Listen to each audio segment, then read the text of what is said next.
सुनारज्यू आउँदै हुनुहुन्छ कक्षा 5 को नतिजा लिएर कक्षा 5 को कक्षा शिक्षक मानव सुनारज्यू कक्षा 5 को नतिजा लिएर धेरै धेरै धन्यवाद व्यक्त गर्न चाहन्छु आदरणीय कार्यक्रम सञ्चालक मिसलाई हाम्रो श्री जनजागृति आधारित विद्यालयमा सञ्चालन भएका दोस्रो त्रैमासिक परीक्षाको नतिजा प्रकाशन कार्यक्रम रहेको छ। यस कार्यक्रमका सभाध्यक्ष महोदय, यस विद्यालयका प्रधानाध्यापकज्यू र आजको यस कार्यक्रमलाई सबै भव्य रूपमा सफल बनाउन आउनुभएका हाम्रो यस विद्यालय व्यवस्थापन समितिका अध्यक्षज्यू र सम्पूर्ण विविध तथा सिंहसका सम्पूर्ण पदाधिकारीज्यूहरू र आफ्नो छोराछोरीको आफ्नो नानी बाबुहरूको नतिजा के कस्तो भएछ त भनेर यो दोस्रो त्रैमासिकको नतिजाको लागि हजुरहरू अवलोकन गर्न आउनुभएका सम्पूर्ण आदरणीय अभिभावकज्यूहरू र यस विद्यालयमा अध्यापन गराइरहनुभएका सम्पूर्ण शिक्षक मित्रहरू र दिन रात नभनिकन मेहनत गरिरहेका हाम्रा प्यारा प्यारा विद्यार्थी भाइ बहिनीहरू, आज म कक्षा 5 को दोस्रो त्रैमासिक परीक्षाको नतिजा प्रकाशन गर्न गइरहेको छु र सम्पूर्ण विद्यार्थी भाइ बहिनीहरूले मलाई चाहिँ साथ दिनुहुनेछ भनेर मैले अपेक्षा लिएको छु। ओके, कक्षा 5 मा हाम्रो जम्मा 24 जना विद्यार्थी हो हाजिरमा, तर 2 जना विद्यार्थी अनुपस्थित भएको कारण जम्मा परीक्षामा सहभागी विद्यार्थी संख्या चाहिँ 22 जना रहेको थियो, जसमध्ये हाम्रो यस दोस्रो त्रैमासिक परीक्षामा 11 जना विद्यार्थी चाहिँ उत्तीर्ण हुन सफल हुनुभएको छ भने 11 जना विद्यार्थी चाहिँ अनुत्तीर्ण हुन सफल हुनुभएको छ।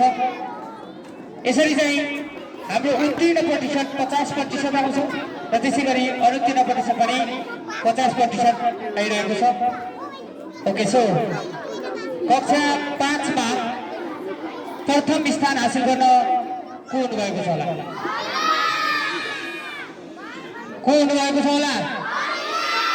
ओके, ठिक छ, तपाईहरुको गेस मिल्न गएको छ। कक्षा 5 मा सबैजना विद्यार्थी भाइ बहिनीहरूलाई उछन्दै आफ्नो स्थानलाई पहिलो स्थानमा ल्याउन सफल 350 पूर्णाङ्कमा 291 प्राप्त ल्याउँदै र 3.56 जीपीए प्राप्त गर्दै ए ग्रेड ल्याउँदै कक्षा 5 मा प्रथम स्थान हुन सफल हुनुहुन्छ बहिनी पविना र साइली।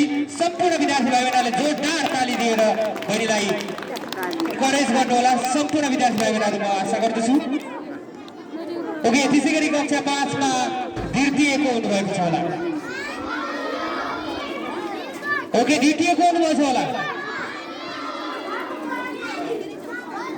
ठिक छ, तपाईहरुले गेस गरिसक्नु भएको छ। त्यो गेसलाई चाहिँ म अब मिलेको या नमिलेको म भन्न गइरहेको छु।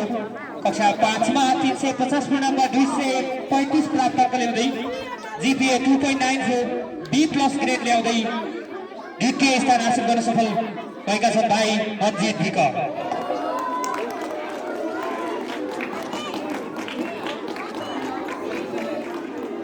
त्यसै गरी कक्षा 5 मा तृतीय को हुनुभएको छ होला?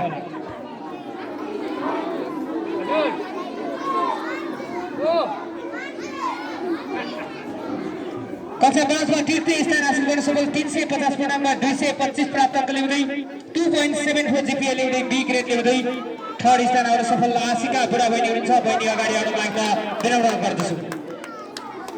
र विद्यार्थी भाइ बहिनीहरू एकदम अल्छी गरिरहेको छ, ताली सुन्दै सुनेको छैन आज मैले के भइरहेको छ, त्यो तपाईहरुको कमजोरी हो।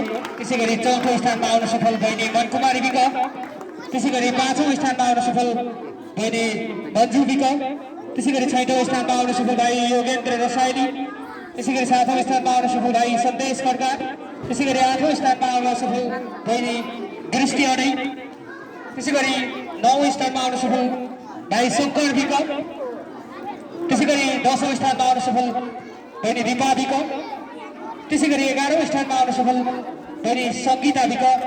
यति नै रहेको छ हाम्रो कक्षा 5 को उत्तीर्ण विद्यार्थी संख्याको नामावली। यति भन्दै म आफ्नो 2-4 शब्द यही टिप्न चाहन्छु। धन्यवाद।